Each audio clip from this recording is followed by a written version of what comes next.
Sir పాపం sir ఆడపిల్ల sir వదిలేండి సార్ ఆడపిల్ల. ఎక్స్క్యూజ్ మీ మ్యామ్, ఇక్కడ దగ్గరలో ఎయిర్పోర్ట్ ఉందా? తెలియదు ఎందుకు. ఎందుకంటే నేను మరీ ఎంత ఎదవలా కనపడుతున్నానా? నేను చూడగానే మనసు టేక్ ఆఫ్ చేసుకుంది. రే నేను ఎప్పుడైతే నీకు ఐ లవ్ యూ చెప్పానో అప్పుడే మైండ్ లో ఫిక్స్ అయిపోయా. సరే తరలే. ఇంకోసారి ఏ అమ్మాయితోనో ఫ్లర్ట్ చేయడానికి ట్రై చేసావో ఇప్పుడైతే నీ ఫేస్ మీద జస్ట్ వాటర్ పడ్డాయి, నెక్స్ట్ యాసిడ్ పడుతుంది. నిన్ను లవ్ చేసేంత లగ్జరీ లేదు, వదిలేసేంత లెవెల్.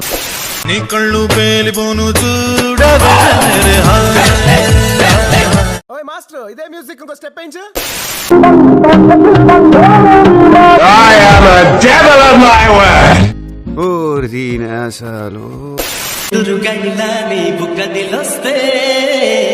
ఏడ్ చేసేస్తావు?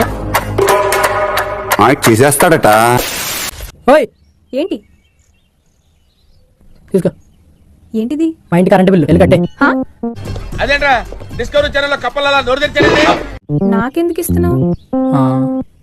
మరి ఎవరికి ఇవ్వాలి? నాకేం తెలుసు?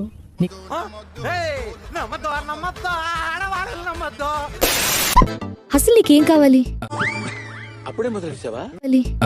నీతో ఫ్రెండ్షిప్ కావాలి. ముందు ఫ్రెండ్షిప్ అంటావు, తర్వాత లవ్ అంటే? అదంతా అప్పుడండి, ఇప్పుడు నేను మారిపోయానండి. తాగేది బీరే కానీ బీరే మరి నేను కూడా వద్దంటున్నా. వాటర్ అయితే తాగమనే దాన్ని. వాటర్ కూడా నేను అడిగి అవుతారు మరి తాగాలి. విభూతిని దిద్దుకొని వస్తున్నాడు. ఎక్స్క్యూజ్ మీ మ్యామ్, నేను ఈ లొకేషన్ కి యాక్చువల్లీ కొత్త. నాకు డైరెక్షన్ చూపెడతావాను? దెబ్బకి నా కళ్ళలో నీళ్లు తిరిగేసినాయి. అది మర్యాద అంటేని. నీ మనసుది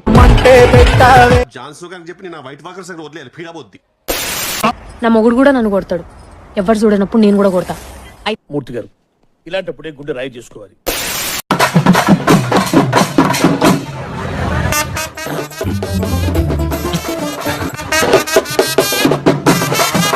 నువ్వు అనవసరంగా ఎక్కువ రియాక్ట్ అవుతున్నావు. ఏం పర్లేదు, ఏమవుదు.